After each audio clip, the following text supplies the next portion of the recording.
5, 4, 3, 2, 1. We are on.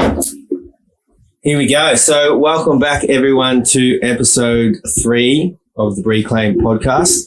You might realise there's an extra person in the room with us today. 3 for 3. 3 for 3. So we've got a special guest on today. We spoke about that we're going to get some special guests on, and Clint is our very first special guest, and we're very excited to have him on. We've been me and Andreas have been like 2 little kids, like Christmas. Yeah, waiting for him to come. Ready to unpack our gift, and as a human being, Clint, how good's that? Like, has anyone out there had a person been given to you for Christmas? I don't think so. So this Merry could be Christmas first. for us. So Merry Christmas for us. So we'd love to introduce Clint Facey. Today we're going to talk about just fasting in general. We'll see where the conversation goes. So why don't you start us off, Clint, with just a little background information about yourself. Yeah, just know who you are and where you're coming from. Will do. Thank you. Firstly, acknowledgements to you guys for, number one, bringing me on this podcast. I appreciate that. And for you guys creating this space. I mean, a lot of people talk in life, big game, and you guys have actually done it now for about a year of creating a community, changing it to Reclaim as well too. And I like the name. Thank you, bro. Again, claim, staking your identity, staking your claim on this earth. And it's like, let's redo it again and again. And I feel like the Western world has almost lost the notion, like a rite of passage. Mm-hmm. I love that. You're on the money. And we Western men these days, we turn 18 and we get a legal license to go drink alcohol. Mm-hmm. And now all of a sudden you're a man. The society deems us a man, right? Oh, an 18-year-old man has committed burglary, blah, blah. It's like, no. Like, these guys have just graduated being a child, and sometimes we still see 40-year-old adults as children. Yeah. Oh, yeah. So a big acknowledgement to you guys, because what you're doing is you're helping that rite of passage. You're helping people expand who they are to step into something that's bigger than themselves. So anyway, thank you. So Clint Facey, that's who I am. And I suppose my story began many, many years ago when I was diagnosed with testicular cancer, 2009. So imagine this, you're 28 years of age and you're a guy. So you're obviously invincible at that age. Nothing makes you sick. Nothing gets you down. And what you were doing, you thought was correct because you listened to the experts. I remember going to the Australian Institute of Sport. I remember going to doctors and people and just going, how do I do this and what do I do better? And they were all like, yeah, you're fighting fit. You're amazing. You're nailing it. Keep going. And then one day you go into the doctor's office because you thought, I better get a bit of a checkup, check things out. And then he's like, no, we need to send you off to an ultrasound. And then I remember the words coming out of the, I think they're called sonographers. Yeah. All right. And she was, not from this country. And she's like, oh, definitely something there. And at 28 years of age, you're like, whoa. What do you mean something there? Oh, I can't say. Can't or won't say.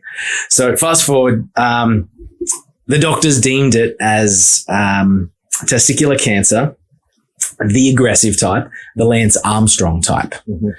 And doctors say, oh yeah, this is common from ages from like 20 something years of age to 40 years of age. And then it goes into prostate cancer after that. So you're within the range of testicular cancer. I'm like, okay, yeah, but why? I've never been sick in my life. Yeah. Well, I have, of course, but not like anything serious and nothing like chronic. And they said, oh, we don't know. It's a mystery. And the first doctor, the first specialist said, if you don't have it out like tomorrow, because it was in December and there were all these doctors were going on their holidays then. Oh God, yeah. So like, if you don't have it out tomorrow, I can't see you until late January. And then by then it will spread to your brain. It'll spread to your lymph. It'll spread in your whole body. Yeah. And then you'll die. And we can't help you. And so I'm one day fighting fit. Like, I never had any symptoms with my testicle either as well too. There was no pain. There was no swelling. There was nothing. I was just normal. I just noticed it harder. So that's why I'm like, I better check it out. So I go from one day invincible to the next day. Can I swear? Yeah. Holy shit. I have a cancer. That's not right. no. Somewhere something's wrong along the lines. I better get a second opinion. Yeah. So I did that, and the second doctor wasn't as death, doom and gloom, but he goes, yeah, you can take until January, and then, then we'll have to have it out, but you will have to have it out. Mm. And I was like, right, I've got a few weeks to really try and find what I can do to undo what I've done, because I believe that we create in this world. Like, I can create a house. I can build a house. I can, build things in life. So therefore I build my body. I can go to the gym and I can work a muscle out. So therefore I can undo certain things in my life. So I was like, all right, what do I need to do to undo this cancer? Mm-hmm. Because I've clearly got it somehow, somewhere, and it can be undone. I know these things can be done. Mm-hmm. And so I tried in vain for like 6 weeks to do a radical detox. And then I thought, all right, if I can reduce my tumor in my testicle by, half or something like that, I'm not going to have the surgery. There's no way. Yeah. And I did a lot of things which a lot of people told me about. And at the end of it, I was taxed physically, emotionally, mentally. And the emotional part was the hardest, because I love people. I love people. Mm. And when your family, mom, dad, brother, sister, friends were all just like, just have it out. I didn't want to have the testicle out. Inside my body, I knew that I could heal it. Mm-hmm. I just didn't know how. And so I was searching for the how. That's powerful. Mm. And so I was continuing to like finding any single clue around this world of what I could do to help myself. And then I couldn't find it.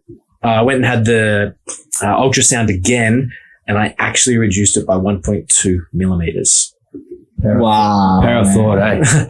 So in that, was it 3 weeks or 6 weeks? I can't even remember right now. It reduced, and that was motivating. Like, all right, well, that's good. It didn't expand, which the doctor said it would expand in that time. But like I said, I was so taxed emotionally. I'm just like, I just can't right now. Path of least resistance. Mm. And so I went and had the surgery. And then they said, okay, well, now we've got to, you choose, Clint. It's either chemo or radiation therapy. You got to choose, because we need to bump you from like 60% up to like 99% of cancer-free, guaranteed, blah, blah, blah. Yeah. And by this stage, I started learning about chemotherapy. Like I've read Lance Armstrong's book even before I even had this. So I learned a little bit about his story, and realizing that chemotherapy actually has a prevalence of coming back again. Oh, yeah. Well, so the cancer comes back again 5 years later. Yeah. We all know the time frame for cancer remission is 5 years, and then they say legally you are healed. Yeah. Or you are legally. Yeah, exactly. Wow. So if you die 5 years and 1 day later, that's still classified as a cure according to the industry. Exactly. So is that really cured? Oh God, no, of course not. Yeah, and this is just that would have been really hard for you to have all those people trying to and I know they wanted to help, but it can also put a bit of fog and not having so much clarity when you actually want to make a decision, which was you wanted to heal yourself, which I feel like in the medical industry these days it's not about getting that treatment in terms of doing it through the natural remedies. It's more about what you just said, chemotherapy and radiation. And you just stated yourself that, there's a real good chance that after that 5 years that you're going to have that cancer come back.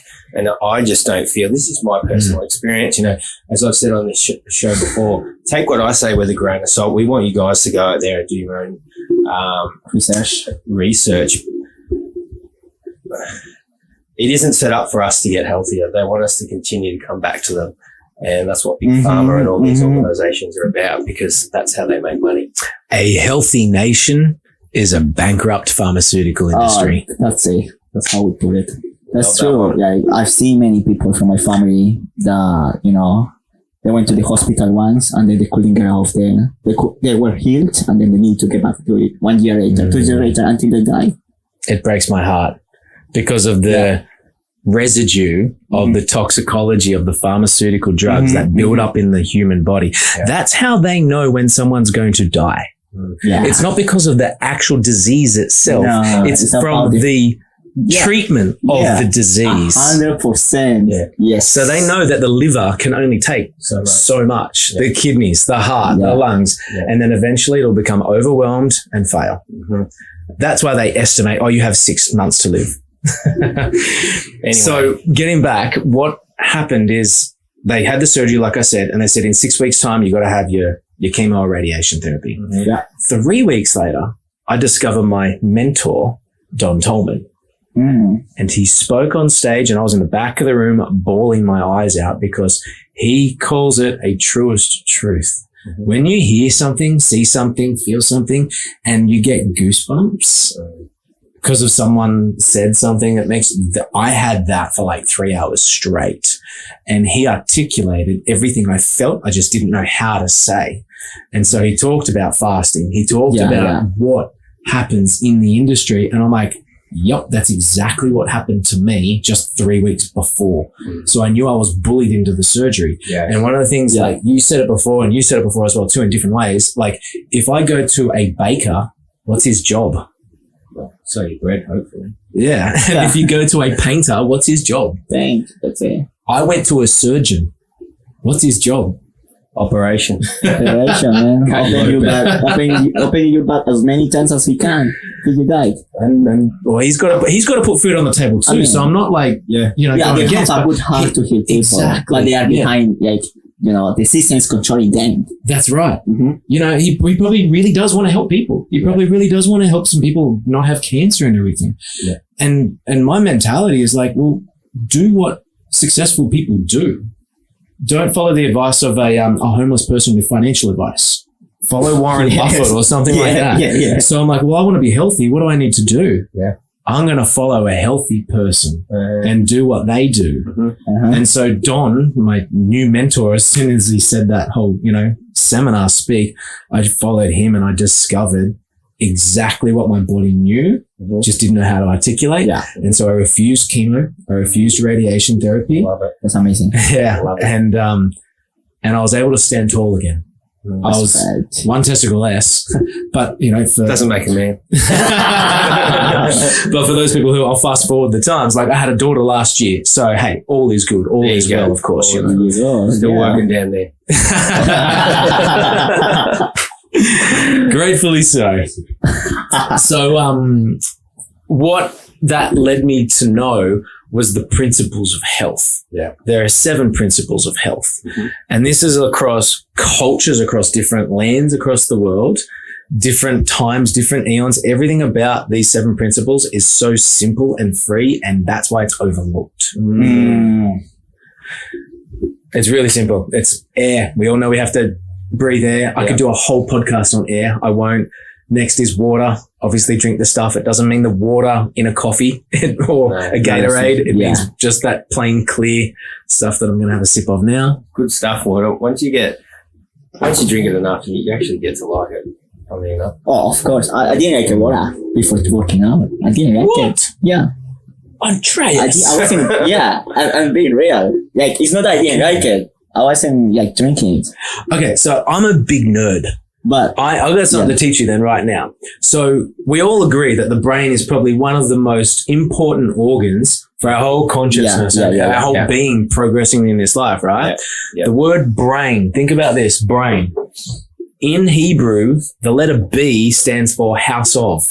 Like Bethlehem means house of bread. Okay. So B, rain, house of rain. It's a house of water. Yeah. The brain is submerged in it. It's submerged. I mean, it's about 93% watery tissue, including the fats and all that stuff. Because that helps conduct the electricity and all that sort of stuff that moves through your neural pathways up there, doesn't it? Yeah. We all know we're 70-something%. I don't even want to, it's a Sunday. Who cares what percentage it is right now? Yeah, close enough. Yeah. So these 7 principles of health, air, you got to have that. Otherwise you die in a few minutes. Yep. Water, you die within, I'd say a few days, but now that's been pushed to over a week now for people who do certain types of fasting, but I'll get into that later. Yep, cool. And then 3rd, sunshine. It doesn't hate us. It doesn't kill us. It loves us and it gives us warmth, and that's why we're happier. Funnily enough, I did a workout this morning, and as soon as that little sun popped up, I just, for those of you who know me, I like doing my sun gazing. Instantly, I feel love. That's what I feel. I feel love. Yeah. So whatever, and, we'll talk about this a little bit later about, receiving downloads and light codes and that. That's what that sun's doing for you, because light carries information. We are light beings. There's going to be today's about fasting, but as you can already see, we'll be getting Clint back in, because, we could open a whole can of worms, but let's get back to those 7 principles of health. Perfect. So sunlight, get lots of it. Yep. You can't have too much of it. And a caveat to that is don't get burnt. Simple. Yeah, you need to take it off yourself. Of course. And use coconut oil for that. So don't use sunscreen. A lot of poison in that. And if you do your research, that leads the poison in that is actually what's helping you get skin cancer. But again, another story for another day. Correct. 4th principle of health is walking. Walking, yeah. Move the body. Yeah. A lot of people ask, can I run instead? Yes, you can run. Absolutely. Walking is designed by these legs of ours to move the lymphatic system. Yeah. So it is a gentle push of elimination of toxins, which then is done. So here's something that they don't teach us these days. No. We all know the lymphatic system is the sewage system of the body, right? Yeah. Where does it dump its waste? Let me guess. Does it go to the kidneys? Does it go to the bloodstream? Where do you guys think it goes? Stomach? Bloodstream or to the heart? No, the colon. Colon, and that's where you get the colon disease. About 75% of the lymphatic system's waste will be dumped in the colon. It wraps around the large colon. All right. So when people have foodless foods these days, Macca's, KFC, etc., they are clogging the colon, which makes it harder for the lymph to dump its waste. Okay. And therefore you just, you're putting your body under so much strain. And that's why. Cancer of colon. One type of, many type of. Yeah. I'll get into it, of course. My book goes into it a little bit as well too. But anyway, so I'll progress a little bit forward. So the walking. So we walk because that pumps the lymphatic system to dump its waste. Yeah. Right, cool. 5th principle of health is whole foods. We're not talking a whole pizza or a whole donut. With a donut, the hole in there. We are talking foods that grow from the ground. Yeah. And that's another whole podcast as well, according to the doctrine of signatures. And that's that foods that grow from the ground are drawn unlike unto itself. Yes. So carrots look like an eye. They're great for the eyes. Celery's good for bones. They look like a bone. They snap like a bone. 23% phytolytic sodium. Bones are 23% phytolytic Walnut sodium. looks like the brain, so it's good for your brain. Bingo. They help grow neurons. And take away plaque. 5th principle of health. 6. We're up to the 6, are we? Yeah. Okay, 6 is non-toxic relationships. Oh man, we've had a few of them, haven't we? That's powerful. So to all the listeners right now, if you are in a toxic relationship, you have until midday tomorrow to get out. With that person. We'll be checking on you. And we spoke about that in our last one with struggles in our podcast. Yeah. And, we didn't say anything to Clint, and this has come up in the ways that you can live healthy, like 7 special ways, and the toxicity that you can have in relationships. Yeah. So, well, here's the thing. The blue zones. For those who don't know the blue zones, they've been deemed by Dan Buettner, the guy who wrote the book Blue Zones, as the longest lived cultures in the world. They live on average to 100. Yeah. And they have many things different and many things in common. And one principle they have in common is loving relationships. Actually, that you're talking about, I remember I was listening to a podcast a long time ago, and there was a girl saying that they found out having a healthy relationship is healthier than working out, than eating healthy, than cold showers. Yeah, because we've all been in a shitty day, right? We've all had the worst day. We missed the train. The boss rips us a new asshole. Customers lose deals, whatever it is. We go home and it's just the worst day ever. It's raining. We get a flat tire. We get a speeding ticket, whatever. And then your partner is there with a big smile because she doesn't know anything, or he doesn't know what's happening. And all of a sudden your day just melts away. I don't care about my day anymore. I'm home with my partner, and it's just, and it lights you up. It does. And it lights every cell of the body. And that is why it's so powerful, because and you've heard me speak about this as well. It's the way that you treat and you talk to yourself. And when your cells know that you love them, that's when they become healthier, because the energy and the frequency that's being emitting is one of a positive charge. And that's what you're getting from that partner, from that relationship, is a loving, nurturing, caring frequency. And love is the most powerful frequency that's going around. So that's why, in my personal opinion, they're powerful, the relationships and the people that you hang around. 100%. I agree, Damo. I heard a quote that love is the glue of the fabric of the universe. Yep. That sticks it all together. I like that a lot. I choose to. Yeah, it's also something that Dr. Joe Dispenza talks about in his first book, about having the person next to you. You guys share the same energy. So if one is really thinking negative, you are going to think negative. Yeah. 100%. Yeah. So you just need to break that habit, going away from the person. And when you are changing your energy, that person is going to feel that the energy is changing. So that person wants to bring you back to that negative realm of frequency. Yeah. Well, I speak a little bit about this in my book, but I'm stealing it from Dr. Masaru Emoto. Mm-hmm. He's the guy, that Japanese scientist. He actually passed away a few years ago, unfortunately, but he discovered the hidden messages in water. The vibrational frequencies of thoughts literally changed water. Yeah. And for anyone listening that wants to Google this stuff, look up Dr. Masaru Emoto, and you can see photos of water changed before and after thoughts were applied to it. Yeah. And obviously the beautiful thoughts make these beautiful snowflakey looking patterns. 100%. Yeah. There's a video on YouTube. I've seen it and watched it. And this time they actually speak to the water. So I don't know if you've heard this, but before you drink your water, if you speak to it with love and set intention of love, that's going to change the molecules and the makeup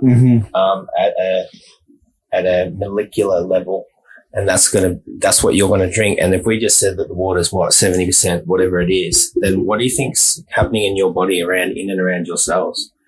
Love. Yeah, buddy. And you can see it change, and then you can see the water and the way that it crystallizes. If you say like "fuck you" to the water, or "I hate you," it's so distorted, and it goes back to you. It does it.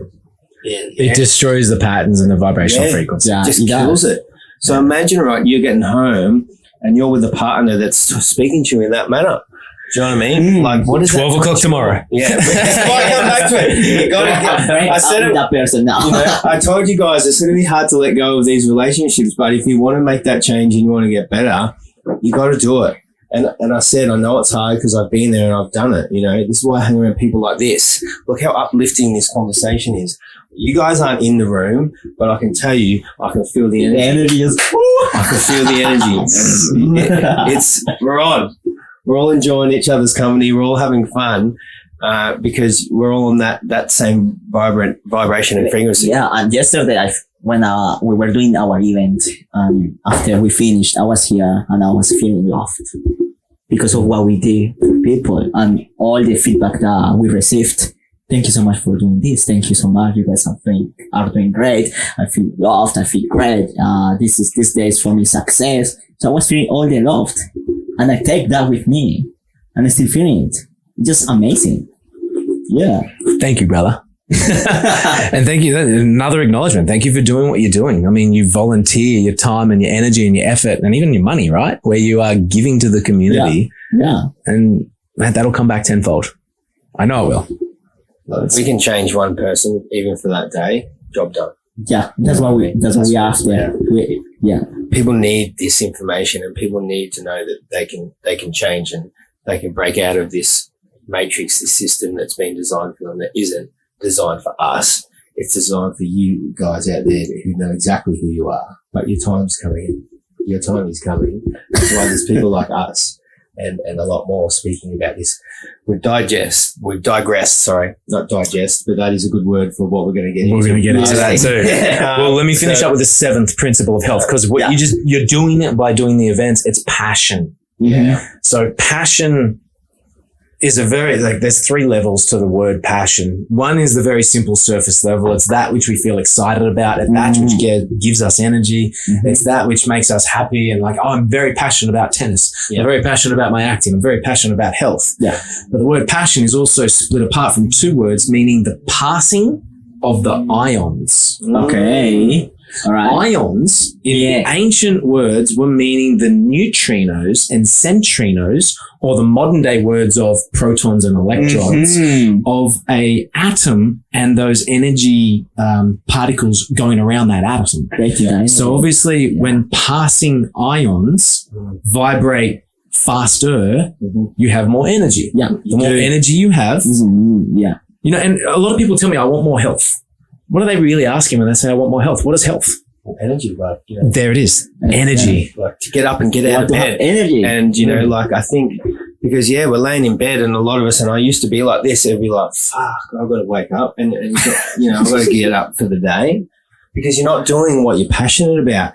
And I'm not saying, like at the moment I'm working in construction, you know, I'm not so much passionate about it, but there's other things like this that I'm really passionate about. So it doesn't mean that you have to, like, you know, be doing, you know, like if you can do what you love and making an income from that, that's freaking fantastic. Exactly. But I know there's a lot of us out there that are still in a similar position to myself where we've got to go out there and we've got to get back in the system and we've got to make a little bit of money. But if you're doing things outside of that you're passionate about, like what we do on the weekend, like Clint does, you know, he's fortunate that he does what he's passionate about. You will find that you have waking up with some invigoration because you know that you know what you're doing this for, that it's not just a means to an end and this is what you're going to do forever. You know, that's why I can get up and do it because I know I'm doing these things on the side that I am passionate about and I know that I'm making a difference and making a change. And that's what I'm about. Whilst I do what I do at work as well on the side. So for you out there that, you know, are thinking, but, you know, I'm passionate about playing the guitar. How do I make money from that? Well, yes, you can, but why not just start playing it anyway? And you can even just go out and busk on the weekend because if you change the way that you look at things because I know when I hear people busking, like because I love music, like it changed my day. Like I see them going there, I see them doing their thing and that raises my vibration and that's them just playing it. So if you look at it, you know, you might change someone's day just by playing their favorite song and you've got no idea. But that's how powerful it is. So, yeah. Hey, passion's sexy, isn't it? Oh, it's powerful, man. Like, look, we all just lifted again when we started talking about things we're passionate about. Like, it is sexy. It's powerful. So you love guitar. You love music, yeah? Yeah, I love music. So who's your favorite? Who's my favorite? Oh, well, to be honest, like I'm one of these musos. Well, not a muso, but I don't really have a favorite because like Western music. I do love. I just have a question. Like, have you seen a passionate guitarist do their thing? Yeah, and are you in a trance? And they're lost in the moment, and then you're lost in their moment because you can see that they're gone. They don't know that there's a crowd in front of them. They're completely gone from the room. Yeah, they are so inwardly. It's not funny. You know, and there's nothing that can disrupt them. They're just in the moment, man, and that's what I love about it. You know? So I'm the same with tennis and Roger Federer when he's doing his thing, when he's passionate about hitting the ball and stuff, you're just in a trance for hours. Yeah. And then you blink, it's like, it's over. What happened? Yeah. I missed it. Yeah. But you didn't, of course, you saw the whole thing. Yeah. But here's the cool thing about passion. I said there's 3 levels, right? Yeah. Pass, I, on. Yep. The passion in the heat of the moment. Yeah. We obviously can replicate our humans and make more babies.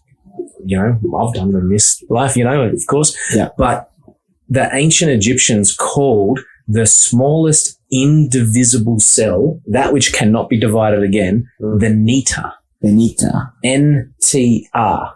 Okay. Ancient Egyptians didn't use vowels. All right. Just N-T-R, nita. Yeah. And when you get 2 of those together, sperm, egg, they create another life. And I pass I on to the next generation. Pass I on. I'm passing myself on. Yeah. And here's the cool thing about passion and the 7 principles of health. You can be so passionate about something in life. Let's just say it's, you know, Damo playing guitar. Yeah. You can be so energized by it, you can actually have a toxic relationship. Temporarily. Yeah. You can actually not get enough sunlight, not get enough whole foods, not do enough walking, but you still need some air and water to live, of course.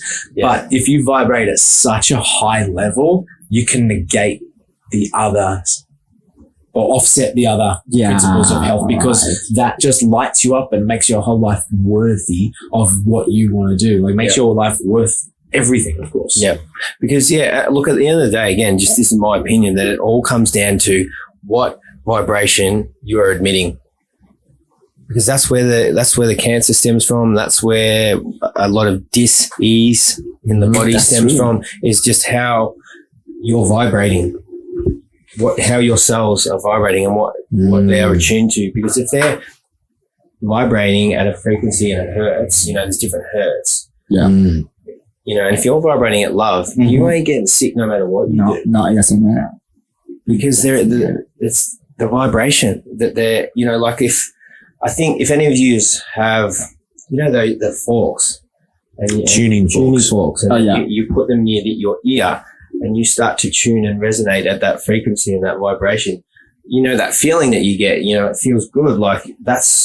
So then if you're feeling good, that's because of that vibration. So, that's why you're not going to be getting sick or anything, because that's how you're vibrating. But if you're vibrating like getting shitty and pissed off and negative, like you can feel there's a complete difference between it all. Absolutely. So that inspired me right now to tell you a little bit of a story where it's using music. The ancients hid things in plain sight. Okay. Kind of a bit like Da Vinci Code. Dan Brown. Thanks very much. Da Vinci Code. But have you heard the song Hallelujah? Yeah, I love it. Yeah, it's kind of like there's a bit of segment in there which is like called the Song of David. Yeah. And it goes, I heard there was a secret chord that David played and it pleased the Lord. It goes like this. The fourth, meaning the top of the chakra of, like, say, the thymus gland. Yeah. The fifth to the throat chakra. Yeah. The minor fall and the major lift. The baffled king composing hallelujah. Hallelujah, hallelujah, hallelujah. That fourth and fifth, it goes like this. The fourth, the fifth, the minor fall, the major lift is a symbolism of what can happen in the chakra when that's like the heart chakra, the fourth. Yeah. Green. And once you get to that heart chakra, vibrational frequency, there is a fall because you realize there's no ego anymore. Right. You've ascended past the first three chakras and you go into a world central consciousness. Yeah. And then you realize it's not about you. Yes. And so it's a minor fall. But when you do that for long enough, then you get the major lift up to the throat, which is communication. Yeah, and you can speak your truth. Yeah. And you can speak. Yeah. You don't find it hard to speak, well, as I just said, your truth. And that's when you know that your throat chakra and to be authentic is up and about. Yeah. Yes, it's true. Like when you were talking about when you feel off, you don't get sick. So before getting to work out, before changing my life, I was getting sick a lot. I used to go to the hospital every time.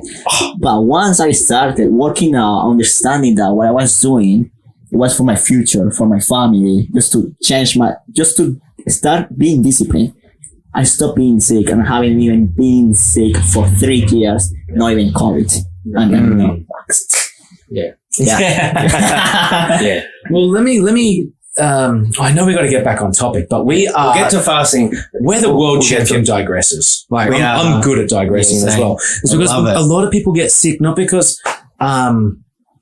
they make poor choices, but it's the body's way of eliminating toxic waste. Toxins. Yeah. It needs to get rid of it. Yeah. So we have symptoms. The body will create a symptom in order to give us a indication it's time to clean the house. Yes. It's and so now it comes back to fasting a little bit. Fasting is cleaning the house on your chosen method, your desired, your time, rather than your body doing it for you and you get sick. Yeah. There ain't no bug from China coming to attack us. Like I saw another doctor in his little podcast a week or so ago. Have you guys ever heard of like when the military boats go out to sea for 3 months? And this was true just a couple of years ago. I think it was an American boat. I think. And they all were double jabbed from COVID. Mm-hmm. They went out to sea for 3 months, and just before they got back, the ship came down with COVID. I heard something about that. Yeah, I remember. So where did they get it from? They were all double jabbed, and they all took tests before they went out on the boat to sea. No one was no one was positive. Yeah. So where did it come from?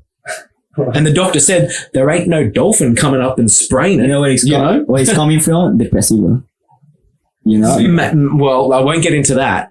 But if it was not there, and then they're out 3 months to see, and then it is there, it's already in the body.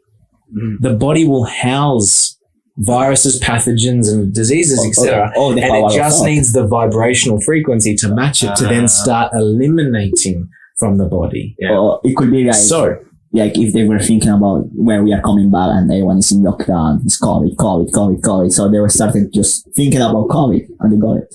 Potentially. I can't comment on that, of course. I mean, it's a possibility. But what I'm trying to say in that is we all have we've all heard of germ theory and terrain theory. Yeah. Right? So if you have a goldfish bowl full of clean water and then you put some Skittles in that goldfish bowl and then some white bread and then some KFC and then some Maccas and then some Coke and add some few painkillers. What else is poison? Add some blue chemical Gatorade, of course. And then this fish is going to get sick eventually, right? 100%. Do we go vaccinate the fish? Pardon? Do we vaccinate the fish or should we just change the water? Well, I think we change the water, but some people will probably vaccinate the I think the government will vaccinate the fish just to keep it alive 1 hour more. I get it. So what we're doing to ourselves is going to affect our cellular energy. Yeah. And I say that because whole biological laboratories in Chicago did a test about fasting. And he was a 40-year-old man, so my age. Yeah. And so every cell in a 40-year-old's body should have a certain amount of telomeres on the end of the telomeres. The end of the DNA. Yep. With the 12 strands of the DNA, right? And then all the cells in there would have a certain amount of acids, a certain amount of plaque, a certain amount of waste. Yep. So they fasted him, a 40-year-old man, for 2 weeks. And at the end of the 2 weeks, they tested his cells again and discovered it was that of a 17-year-old boy. Yep. Man, whatever you want to call it. Yeah. Just 2 weeks of fasting regenerated metabolism by about 5 to 6% as well too. Powerful. Hey everyone, this is Andres here. Thank you so much for listening to the podcast and watching it if you are on YouTube. So guys, that was part number 1 with Clint Facey. Alright, so in part number 1 we talked about, Clint shared his history and he talked about the 7 principles of health. Alright, and now in part number 2, we are going to talk about fasting, but you're gonna wait a little bit until we release the next episode. Alright, so guys, if you learned something today, it will make you laugh, it will make you cry, I don't know, but if we make you change your perspective, if something happened, if there is something that you say, wow, or maybe you didn't like it, share the show. Share the show, please. The more you share the show, the more we grow and the better we all become. Why? Because we can bring more value to you, and guess what? You are going to listen to us and we are all going to grow. Alright guys, that's it for me, and stay tuned for part 2. Don't forget to follow us on all social medias. Thank you so much. Bye bye and let's fucking go!